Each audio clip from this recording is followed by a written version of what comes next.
نحمدہ ونصلی ونسلم علی رسولہ الکریم اما بعد فاعوذ باللہ من الشیطان الرجیم بسم اللہ الرحمن الرحیم اللہم صلی علی محمد وعلی آل محمد کما صلیت علی ابراہیم وعلی آل ابراہیم انک حمید مجید اللہم بارک علی محمد وعلی آل محمد کما بارکت علی ابراہیم وعلی آل ابراہیم انک حمید مجید۔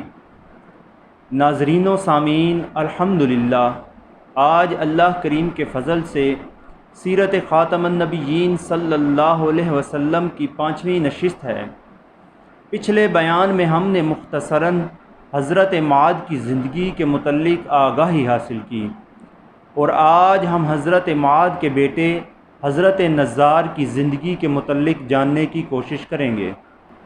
سامعین، حضرت معاذ سے نور خاتم النبیین صلی اللہ علیہ وسلم حضرت نزار کی پیشانی میں چمکا، اور آپ کا سلسلہ نسب یوں ہے: نزار بن معاذ بن عدنان۔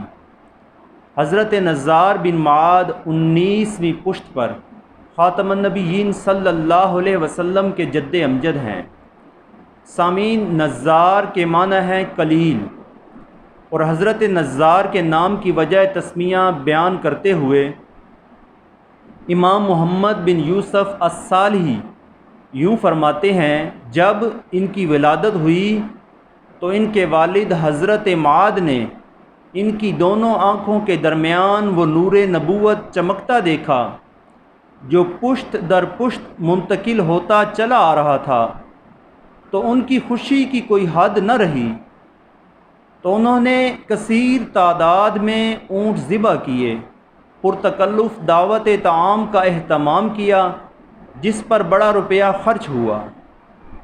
اس کے باوجود انہوں نے کہا کہ اس بیٹے کی صورت میں جو انعام اللہ رب العزت نے مجھ پر کیا ہے اس کے مقابلے میں جو کچھ میں نے خرچ کیا ہے کچھ بھی نہیں۔ اس سے اس مولود مسعود کا نام نزار مشہور ہو گیا۔ آپ اپنے زمانے میں تمام لوگوں سے حسین و جمیل تھے، اور عقل و فہم میں کوئی ان کا ہمسر نہ تھا، اور اعلام النبوت میں آتا ہے کہ یہ فرزند بڑا بلند اقبال تھا، جس شاہی دربار میں تشریف لے جاتے بادشاہ خود ان کا احترام کرتے اور بڑی محبت سے پیش آتے تھے۔ یہ مختصر سا تذکرہ تھا خاتم النبیین صلی اللہ علیہ وسلم کے جد امجد حضرت نزار کی زندگی کا۔ اللہ رب العزت سے دعا ہے کہ آج کی نشست میں ہونے والی غلطیوں کو معاف فرمائے، اور ہمارے قلوب و اذہان سے محو فرمائے، اور ہمارے دلوں میں خاتم النبیین صلی اللہ علیہ وسلم کے آباء و اجداد کی عزت و تکریم کو راسخ کر دے۔ آمین۔ وما علینا الا البلاغ المبین۔